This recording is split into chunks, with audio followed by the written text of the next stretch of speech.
Este Salmo 93, el Señor reina. Vestido está de majestad. El Señor se ha vestido y ceñido de poder. Ciertamente el mundo está bien afirmado. Será inconmovible. Desde la antigüedad está establecido tu trono. Tú eres desde la eternidad. Los torrentes han alzado, Señor, los torrentes han alzado su voz. Los torrentes alzan sus batientes olas.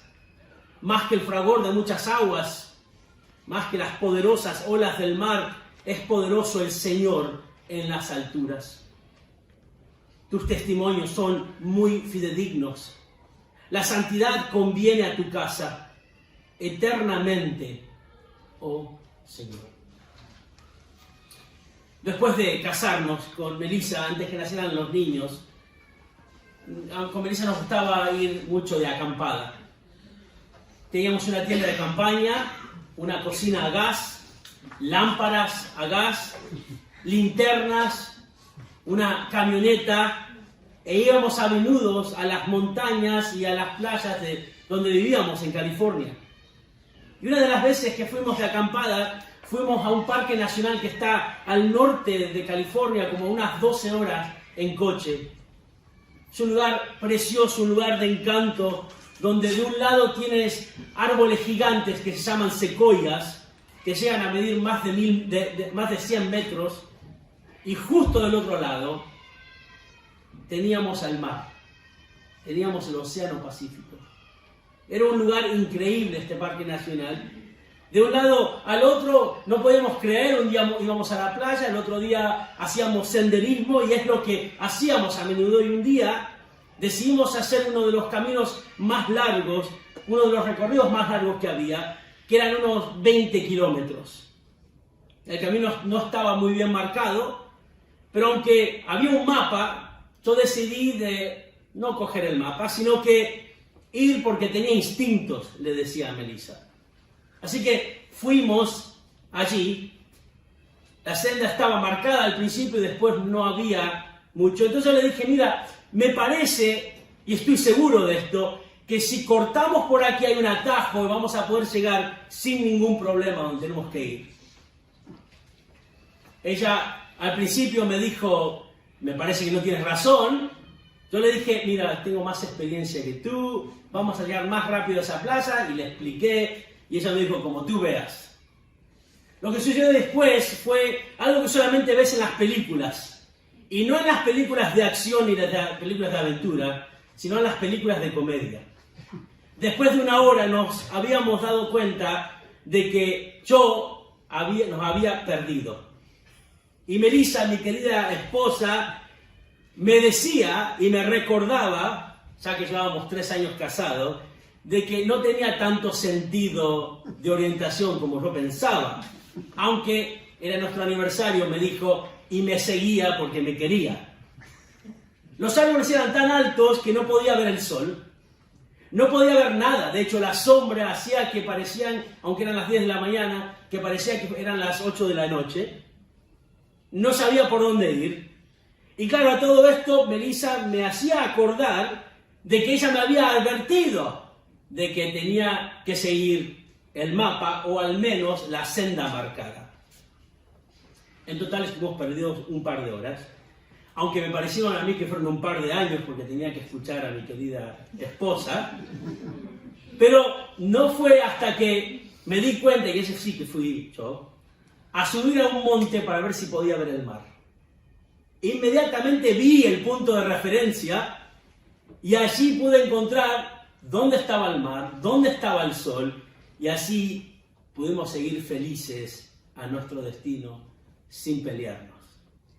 A menudo me pongo a pensar de ese día, y no porque tuvimos una discusión justo el día de nuestro aniversario, sino porque me pongo a pensar de lo importante que es no tener un punto de referencia. El no tener un punto de referencia es peligroso. Si no sabes dónde vas es peligroso. Si no tienes un mapa es peligroso. Y el no tener un punto de referencia ese día hizo que perdamos un par de horas. Pero podíamos haber perdido nuestras vidas. Y no solamente en senderismo, sino en todas las áreas de nuestra vida necesitamos tener un punto de referencia. Piensa en eso. Si no tienes una buena perspectiva, sea lo que sea, en lo que pasa en tu vida, puede ser que lo que pase sea algo terrible. Esta mañana me gustaría que podamos utilizar una brújula espiritual. Que vayamos a la palabra de Dios a encontrar un punto de referencia y que meditemos en Dios. No sé si os diste cuenta, pero cada una de las canciones que hemos cantado esta mañana ha tenido que ver con un Dios glorioso. Y es lo que vamos a hacer esta mañana. Vamos a hablar de algo que es reconfortante para el creyente. Uno de los atributos, una de las cualidades de Dios que van a servir como un referente para nuestra vida. Es la soberanía de Dios. El pasaje que hemos leído esta mañana, el Salmo 93, vemos a un Dios soberano. Y me gustaría que este sea el punto de referencia para nosotros en nuestra vida espiritual. Pase lo que pase en nuestra vida, pasa lo que pasa, todo tiene que ver con un Dios que es soberano, que tiene todo bajo control. Y esto no es algo que repetimos a nosotros mismos porque, suena bien, porque es lo que decimos, es una frase hecha. No, realmente Dios es un Dios soberano. Y el Salmo 93 lo declara, habla claramente de la soberanía de Dios. Entonces, cuando hablamos de la soberanía de Dios, ¿qué quiere decir que Dios es un Dios soberano? Bueno, lo que estamos diciendo es que Dios es el Rey del universo. Dios es el Rey y que en su soberanía, en su reinado, Dios está por encima de todo. De todo. No hay nada que esté encima de Dios. Dios es Dios. Sí, escuchaste bien lo que dije. Amén. Dios es Dios. Y nadie, aunque quiera, pueda competir con Él. Nadie. Y esta mañana vamos a estudiar este gran salmo. Este salmo tiene solamente 5 versículos, pero lo que dice es algo increíble. Presenta a un Dios soberano, a un Dios de excelencia, a un Dios magnífico. Y oro que este salmo nos ayude y nos anime a confiar en Dios, a adorarle más y a bendecir su nombre. El Salmo 93 se encuentra en una sección de salmos que se llaman los salmos de entronización. Son los salmos 93 al 99, donde presentan a un Dios que está reinando sobre todo. En estos salmos el común denominador es Dios y que Él es el Rey. Dios es el monarca de toda la tierra y Él tiene que ser adorado por todos. El Salmo 93 comienza estos salmos de entronización, así que esta mañana vamos a estar observando este salmo y vamos a ver 3 declaraciones en este salmo que confirman la soberanía de Dios y animan al creyente. 3 declaraciones que confirman la soberanía de Dios. Vamos a ver 3 afirmaciones que hace el salmista sobre Dios. Antes de seguir, quiero hacerte una pregunta, o un par de preguntas. ¿Qué es lo que está pasando en tu vida ahora mismo? ¿Cómo estás? Quizás estés aquí esta mañana y estés desanimado. Quizás esta mañana te sientas desalentada. Quizás esta mañana te sientas abatido. Quizás estés descorazonado por algo que pasó y solamente tú lo sabes. Bueno, primero tienes que saber que Dios es un Dios soberano. Y Él no es un Dios soberano que solamente le importan las cosas grandes. No, Él es soberano sobre cada molécula del universo. Y Él es soberano sobre tu vida y tú le importas a Él. Y quizás las circunstancias de nuestras vidas ahora estén cada vez peor. Quizás haya cosas en tu vida que han pasado esta semana que te han sobrepasado. Quizás tienes algún problema económico, o tienes algún problema familiar, o algún problema laboral, o algún problema personal. Si estás aquí esta mañana, no dudes del control de Dios. No dudes de que Él es soberano.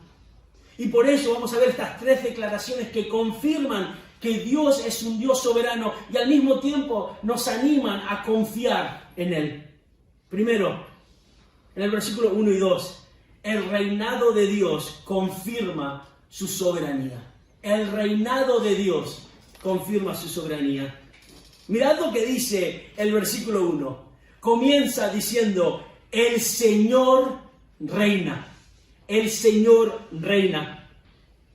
Esto es más que un dicho popular. Esto es más que una frase hecha, sino que esta es una declaración de fe.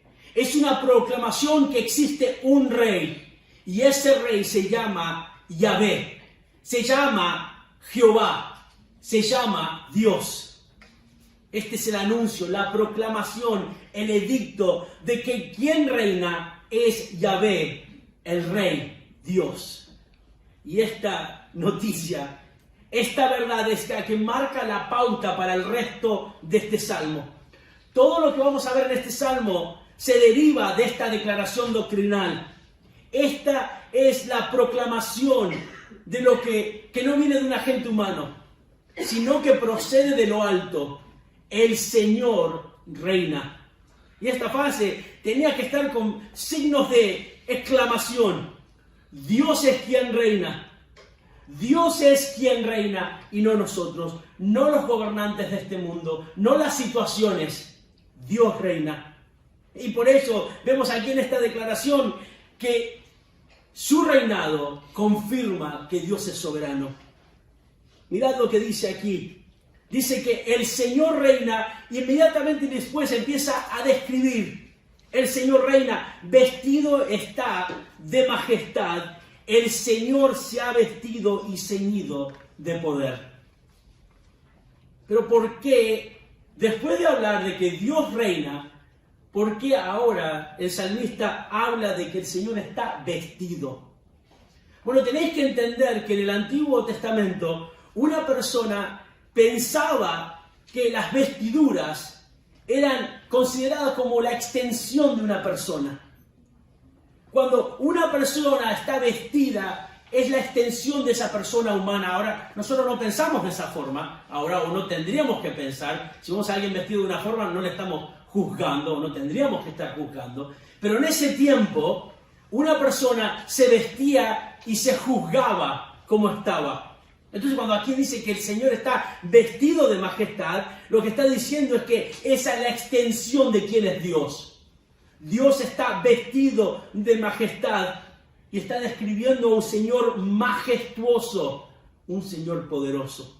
Un ejemplo de esto lo vemos en un salmo muy conocido, el Salmo 104, versículo 1, que dice: bendice alma mía al Señor, Dios mío, cuán grande eres, te has vestido de esplendor y de majestad. Ahora, en el Salmo 104 dice que Dios se ha vestido de esplendor y majestad. No literalmente, no se ha puesto una toga o una capa que es esplendorosa, sino que está hablando del carácter de Dios. Dios por carácter, su extensión es que es un Dios de esplendor, un Dios de majestad. Entonces, ¿cómo podemos entender esto? Es que las vestiduras de Dios nos describen quién es Él. Cuando hablamos de que Dios es majestuoso, estamos hablando de que Él es célebre, ilustre. Dios es la definición de majestad. Entonces, Dios es majestuoso. Y porque Él reina, Él es majestad. Lo hemos cantado, ¿verdad? Adora su majestad, cantamos. Esa es la extensión de su persona. Pero también dice el versículo 1 que el Señor se ha vestido y se ha ceñido de poder. No solamente el Señor es majestuoso, no solamente se ha ceñido de majestad, no solamente está vestido de majestad, sino que se ha vestido y ceñido de poder. Dios reina con poder. Y de esto vamos a hablar en unos minutos, pero solamente para deciros que Dios no solamente está vestido de majestad, sino que Él es poderoso. Y esta idea habla de la fortaleza de Dios, el poderío, la fuerza de Dios. Cuando decimos que Dios es poderoso, decimos que Él tiene todo poder. Él es omnipotente, todo lo puede, no hay nada que no pueda hacer. El Salmo 24, versículo 8 dice que Dios es fuerte y valiente.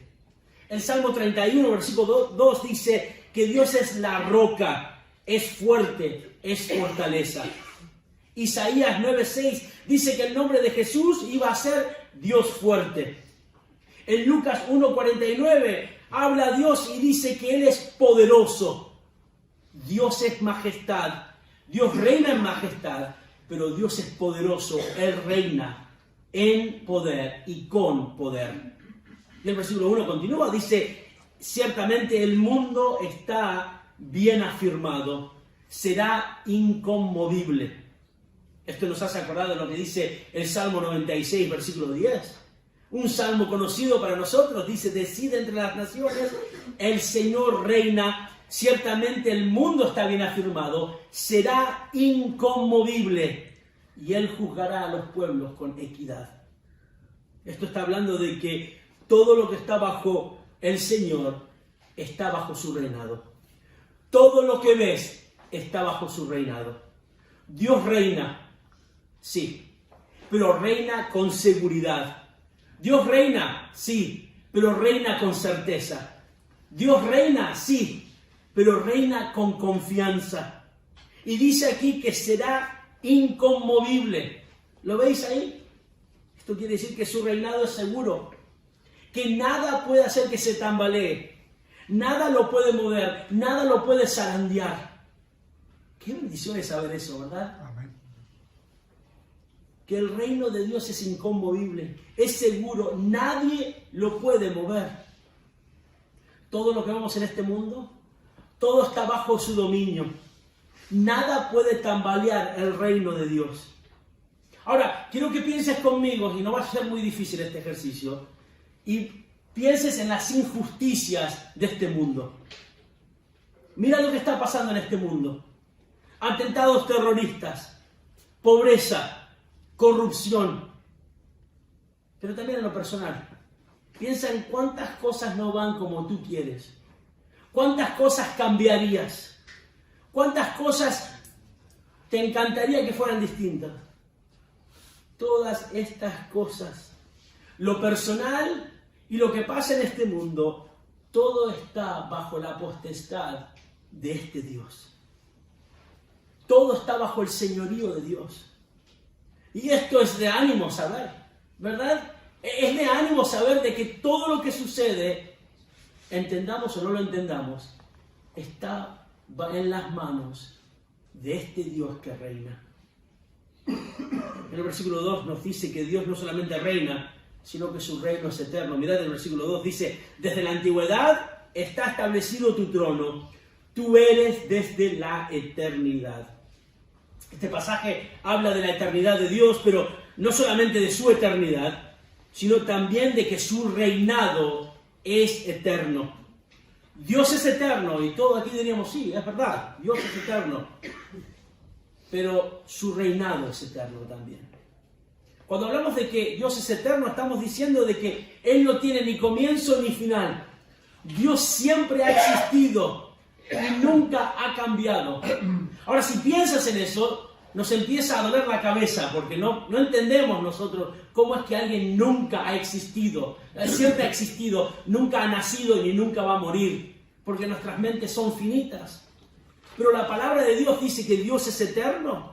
Entonces, el salmista, cuando dice que Dios estableció su trono desde la antigüedad, no está hablando de un tiempo determinado, no está hablando de que hubo un comienzo para ese trono, sino que está hablando de la eternidad pasada, algo que nos costaría asimilar a nosotros. Dios es eterno y su reinado es eterno, no como los reyes de esta tierra, donde su reinado comienza y acaban cuando mueren, o cuando eran conquistados en ese tiempo. Dios es eterno y Dios es poderoso. Entonces su reinado, su dominio es sempiterno, perpetuo, para siempre. Mirad lo que dice el Salmo 102.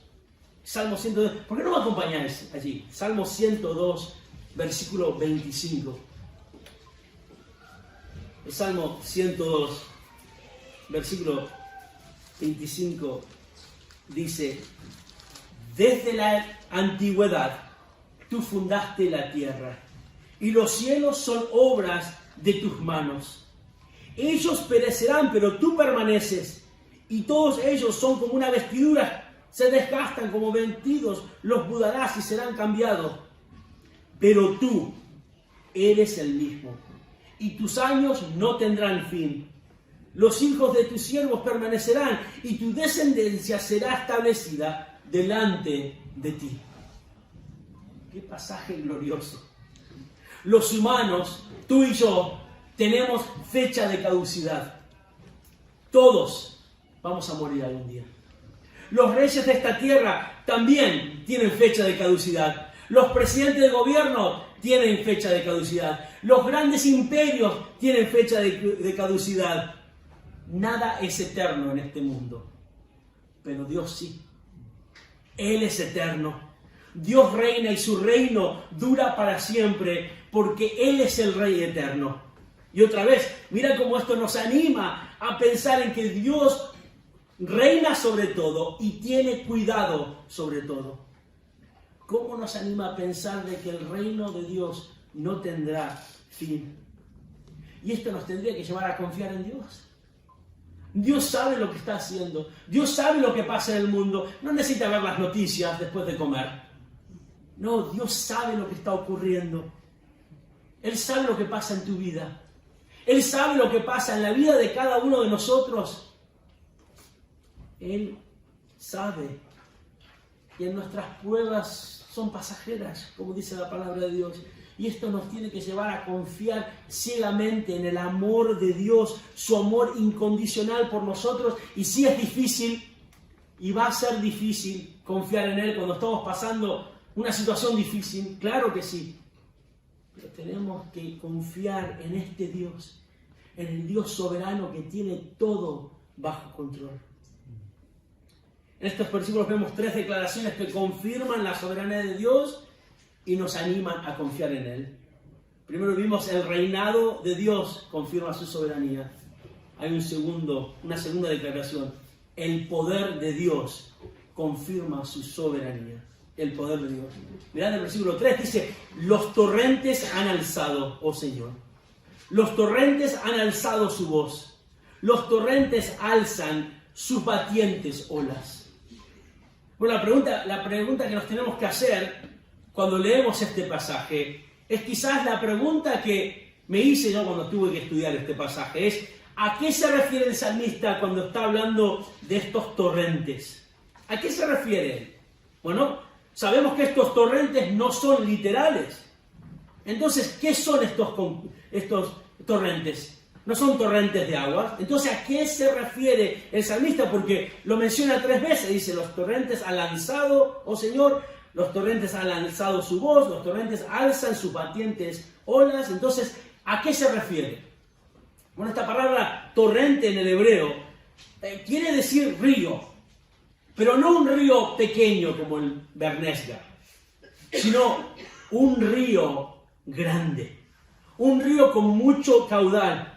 Un río como el Nilo, el Tigris, el Éufrates. De hecho, se utiliza en conjunción con nombres de estos ríos. Ahora, ¿por qué estos ríos están alzando su voz? ¿Por qué los ríos estos han alzado su voz? ¿O por qué alzan sus batientes olas? Bueno, la pregunta que nos tenemos que hacer es, ¿qué era lo que pensaba un israelita que leía este salmo? ¿Qué era lo que entendía los lectores originales de este salmo? Bueno, ¿qué entendía? Para ello tenemos que pensar en lo que pensaba una persona en ese tiempo. Para ello me tenés que acompañar a Isaías capítulo 17. Isaías capítulo 17. En el contexto de Isaías 17, lo vemos en los versículos 4 al 14, es el juicio de Dios contra Israel.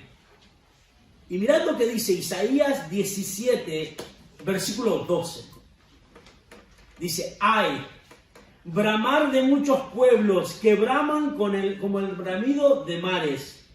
Rugir de naciones que rugen como el rugido de violentas aguas.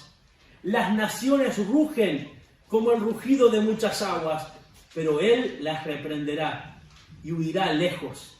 Serán perseguidas como el tamo de los montes delante del viento y como polvo de torbellino delante del vendaval. Isaías compara la rebelión de las naciones como el rugir de aguas, el rugido de muchas aguas, el rugido de violentas aguas. Pero no solamente Isaías hace esto, no tenemos tiempo para ver cada uno de estos, pero en Jeremías capítulo 6 vemos lo mismo, que las naciones se han levantado contra Dios y lo que hacen es como si fueran aguas.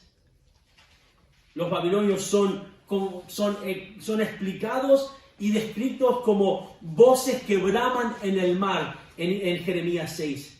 En Jeremías 50, capítulo 42, habla de Babilonia una vez más. Y dicen, y de los medos y los persas, y dice que son como muchas aguas. Su voz ruge como el mar, dice.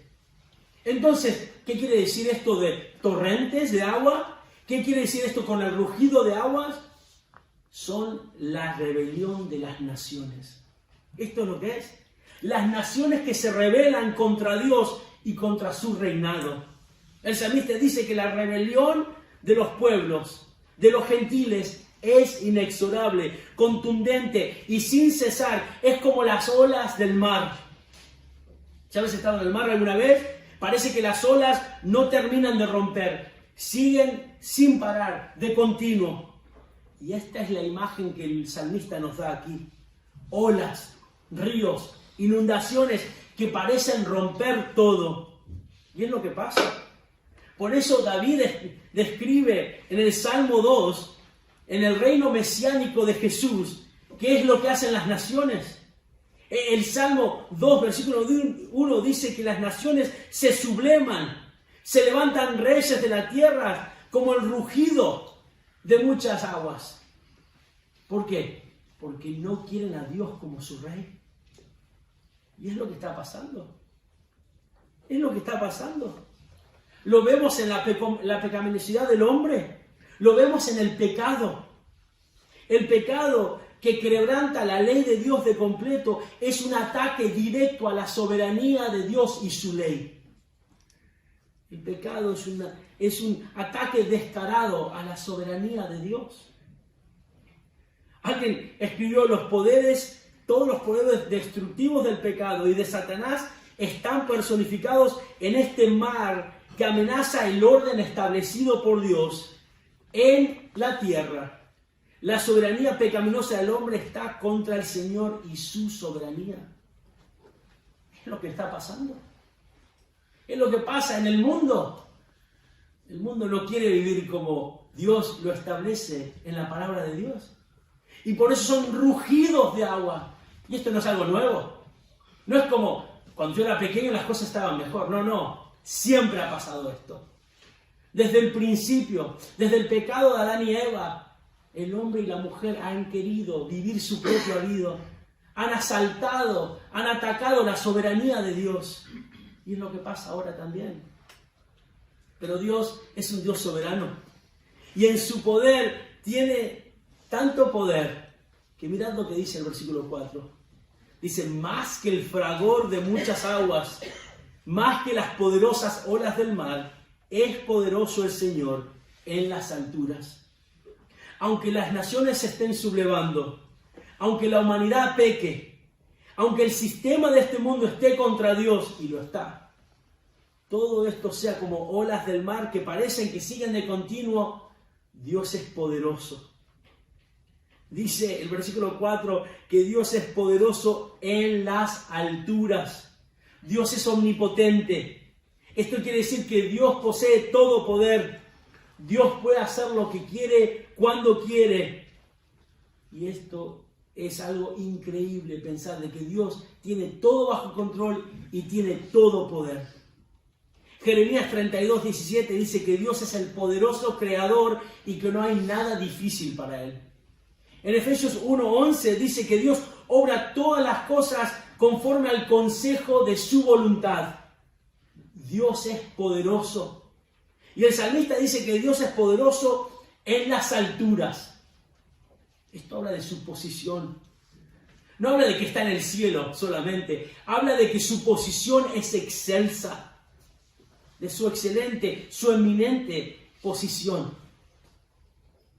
El Salmo 92, versículo 8 dice: mas tú, oh Señor, eres excelso eternamente. Dios está exaltado. Y en su exaltación tiene poder. Y Dios tiene poder. Un increíble poder. Mirad el principio del versículo 4, dice: más que el fragor de muchas aguas, más que las poderosas olas del mar. Dios es más poderoso que el fragor de muchas aguas, más que el estruendo de estas aguas, más que el estruendo de la rebeldía del hombre contra Él, más que el ruido de estas aguas que se tratan de sublevar contra el Señor. Dios tiene poder. Dios tiene todo poder. El Salmo 33, versículo 7 dice que Él junta las aguas del mar como un montón y los pones en los almacenes del abismo.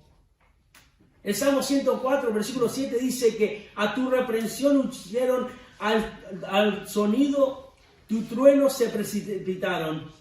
Hablando de que Dios es poderoso, que todo huye de su poder. Dios tiene poder sobre la rebeldía del hombre. Pero mientras hablamos mientras sabemos que estas aguas, estas olas son la rebeldía del hombre, la aplicación también es para nuestros problemas cotidianos. No solamente en un sentido de todas las naciones, sino en lo que pasa en nuestro día a día. Si Dios tiene poder con todas estas naciones, ¿cuánto más tiene poder en lo que está pasando en nuestras vidas? Satanás es poderoso, pero nuestro Señor es más poderoso. Amén. Quizás nuestra situación haga que nos desesperemos, pero ¿sabes qué? Dios es más poderoso que la situación en la que te encuentras hoy. Quizás nuestro pecado nos esté acechando ahora mismo y te esté susurrando al oído: ¿cómo es que estás en la iglesia esta mañana así? Tú y yo sabemos lo que eres. Dios es más poderoso que ese pecado. Dios es más poderoso que lo que está pasando en tu vida. Piensa en ello. Piensa en el poder de Dios. La declaración de que Dios es un Dios soberano tiene que animarnos, tiene que traer consuelo en nuestras vidas.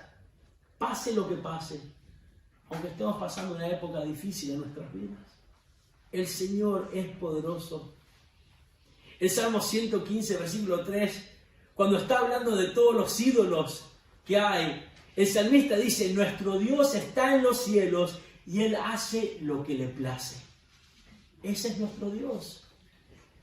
Creas en Él o no, ese es Dios. Da igual lo que tú pienses de Él. Qué bendición es saber que Dios es poderoso y está al venir, que es nuestro pronto auxilio. Podemos confiar en Él. Puedes venir delante de Él. Cuando todas las cosas del mundo están yendo de mal en peor, entiende la soberanía de Dios. Dios es un Dios soberano, que no solamente es soberano porque reina, no solamente es soberano porque vemos su poder. Hay una tercera declaración que confirma su soberanía.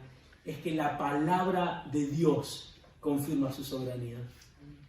Este es el colofón al Salmo, el versículo 5. Dice: tus testimonios son muy fidedignos. La santidad conviene a tu casa eternamente, oh Señor. Después de hablar de la soberanía de Dios en su reinado, después de hablar de la soberanía de Dios en su poder, el salmista ahora dice que la palabra de Dios confirma, la palabra de Dios testifica que Dios es un Dios soberano. Amén. Dice: tus testimonios son muy fidedignos, versículo 5. La palabra testimonio es una palabra conocida para nosotros. Si has leído el Salmo 19, versículo 7, dice: la ley del Señor es perfecta, que restaura el alma. Los testimonios del Señor son seguros, que hacen sabio al sencillo. Testimonios en este contexto está hablando de la palabra de Dios. Y esto es lo que Dios ha dicho en su palabra. Lo que ha dicho es fidedigno. Es digno de confiar. Así como Dios es el Rey del universo, así como Él tiene poder sobre todo en el universo, porque Él es el Rey, la palabra de Dios es fidedigna. Cuando el salmista está hablando de fidedigna, está diciendo que la palabra de Dios es segura. Está diciendo que la palabra de Dios es digna de nuestra confianza. Está diciendo que la palabra de Dios es firme. Las olas pueden mover muelles, pueden destruir, desgastar y corroer rocas, pero la palabra de Dios es para siempre. La palabra de Dios permanece para siempre. Mateo 24:35 dice: el cielo y la tierra pasarán, mas mi palabra no pasarán. Todo en este mundo cambia. El cambio es el único constante en nuestras vidas, pero la palabra de Dios no cambia. La palabra del Señor, a diferencia de todo lo que está a nuestro alrededor, no cambia, no pasa de moda como nuestros móviles, porque el carácter de Dios no cambia y su palabra no pasará. El pensar en esto tiene que animarnos. El mundo cambia. Los valores del mundo cambian. Lo que hoy es bueno, mañana puede ser malo. Y lo que era malo hace unos años, ahora es bueno. Pero la palabra de Dios es fidedigna, es segura, es inamovible. Y en este salmo culminas con las palabras: la santidad conviene a tu casa eternamente, oh Señor. No solamente la palabra de Dios no cambia, pero también ligado a eso es que su santidad no cambia. Dice aquí que la santidad conviene a tu casa. Cuando observamos la santidad de Dios en la Biblia, podemos apreciar de que Dios está separado del pecado y dedicado a mantener su alto honor. Moisés dijo esto en su cántico de triunfo en Éxodo 15:11. Dice: ¿quién es como tú, Señor, delante de los dioses? ¿Quién como tú? Majestuoso en santidad, temible en alabanzas, haciendo maravillas. ¿Visteis eso? Moisés dijo que Dios es majestuoso en santidad. Ana, la madre de Samuel, en su cántico de adoración, en 1 de Samuel, capítulo 2, versículo 2, dice: no hay santo como el Señor, en verdad no hay otro como tú. Dios es un Dios santo. Y de hecho, este es el común denominador en los salmos de entronización, estos salmos del Salmo 93 al 99, donde se repite la santidad de Dios. Cada pasaje vemos la santidad de Dios. Nos muestra que Él está separado del pecado, porque Él es santo. Por eso el versículo 5 dice que la santidad conviene a su casa. Cuando el israelita escuchaba hablar de la casa de Dios, inmediatamente lo asociaba con el tabernáculo y luego con el templo. El tabernáculo y el templo eran lugares donde la presencia de Dios habitaba, donde podríamos decir que el cielo y la tierra se encontraban allí. Este es el caso que dice aquí, que la santidad de Dios conviene a la casa de Dios. Esa frase, conviene a tu casa, es la idea de decoración. La idea de algo que está decorado perfectamente en hermosura. Lo que está diciendo el salmista es algo maravilloso. Dice que la santidad de Dios decora su casa.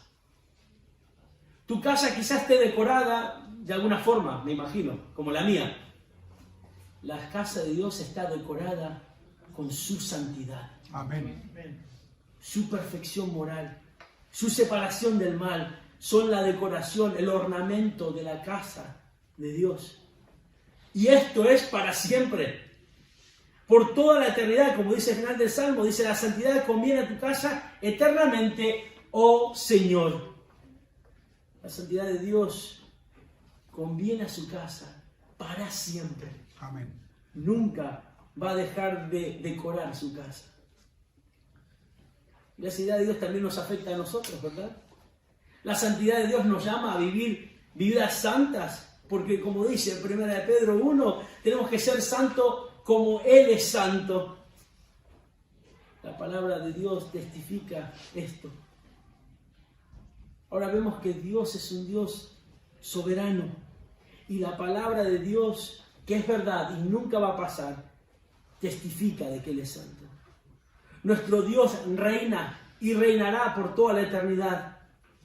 Y si estás aquí esta mañana y estás desanimado, abatido, te sientes sin fuerzas en continuar en tu vida espiritual, quizás estás sintiendo la presión de las cosas que quizás no te vayan como te piensas que te tienen que ir. Quizás estás sufriendo persecución porque eres creyente. Te animo a que te aferres al soberano Dios. Es el único el cual puede entender lo que está pasando en tu vida. Te animo a que te aferres al único que reina por siempre. Te agarres al Señor soberano y que tiene poder sobre todo. Que te sujete al Señor cuya palabra es verdad y nunca cambia porque es santa. Y el Señor dice que la paz del Señor, que sobrepasa todo entendimiento, guardará nuestros corazones en Cristo Jesús. Amén. La soberanía de Dios es lo que nos da perspectiva, ¿verdad? Es el punto de referencia. Es lo que nos ayuda a entender lo que está pasando a nuestro alrededor. Y no es que queremos ser simples y decir, bueno, Dios sabe. Sí, Dios sabe. Dios entiende lo que está pasando en tu vida. Tú y yo no lo entendemos porque no somos eternos. Él sí, Él sabe. Y ello nos tiene que ayudar a confiar en Dios. Y quizás tienes que venir delante de Él y decir, Señor, ayúdame. Todo esto está pasando en mi mente. No estoy confiando en ti. Ayúdame a confiar en ti. Ayúdame a confiar en el único en el cual puedo confiar. Y espero que podamos descansar en Él. Si eres su hijo, entonces es fácil venir delante de Él porque es nuestro Padre y podemos descansar en su amor. Pero si estás aquí esta mañana y no eres un hijo de Dios, si estás aquí esta mañana y entiendes el Evangelio intelectualmente, pero realmente no sigues a Cristo y tu vida demuestra que no sigues a Cristo. Si estás aquí y vienes a la iglesia porque te han invitado, la gente te cae bien o son majos, entonces la soberanía de Dios no te infunde confianza. La soberanía de Dios no te infunde aliento. No puedes descansar en Él porque eres un pecador delante de Dios. Pero lo bueno es que Dios puede perdonar tu pecado. No le va a hacer la vista gorda al pecado. No puede pasar por alto tu pecado. Porque Romanos 3:23 dice que no alcanzas la gloria de Dios porque todos hemos pecado. No solamente tú, todos nosotros. Pero la buena noticia es que Dios en su increíble gracia envió a Cristo Jesús a vivir una vida perfecta. La vida que tú y yo no podíamos vivir, para entregar su vida en rescate por muchos. Cristo, el Dios hecho carne, vino a este mundo y sufrió como tendríamos que haber sufrido nosotros. Dio su vida por personas como tú y como yo. Y lo que tienes que hacer es arrepentirte de tus pecados, es declararte culpable delante de Él y pídele al Señor que tenga misericordia de ti. Y dice Juan 6:37, Jesús dice, el que viene a mí de ningún modo lo echaré afuera. Ven a Cristo esta mañana. Ven a Él y como dice la Biblia, no te echará fuera. El Salmo 93 fue leído a unos estudiantes en la escuela Shefu cuando salían para un campo de concentración durante la invasión japonesa a la China. La escuela Shefu era una escuela misionera cristiana y cuando Japón invadió a la China, los niños se quedaron atrapados allí sin sus padres. Los invasores llevaron a los niños de un lugar a otro constantemente. David, de hecho, que luego escribió su autobiografía, era un niño en este momento y escribió lo siguiente: cuando llegó el día de nuestro traslado, todos los que estábamos allí temíamos lo que iba a suceder. Temíamos lo desconocido. No sabíamos qué hacer. Nos habíamos despertado temprano esa mañana y estábamos acurrucados juntos en una habitación todos, con nuestras pertenencias, agarrados a lo que podíamos llevar con nosotros. Cuando escuchamos gritos afuera de los soldados, sabíamos que era inminente. nos iban a sacar e íbamos a ser trasladados a otro lugar. Fue allí cuando la directora de la escuela se levantó y abrió la Biblia y nos leyó el Salmo 93. Y dijo lo siguiente la profesora: el Señor reina. Y en voz muy baja, como que nadie la podía escuchar, nos describió la imagen de un rey sentado en su trono, la imagen de ese rey en su trono, y nos dijo: no tenemos que tener miedo. Dios es nuestro rey y tiene todo bajo control. Éramos demasiado pequeños para darnos cuenta, pero en la oración de la directora, yo levanté la vista y cada niño que estaba ahí estaba confiado en lo que se había leído.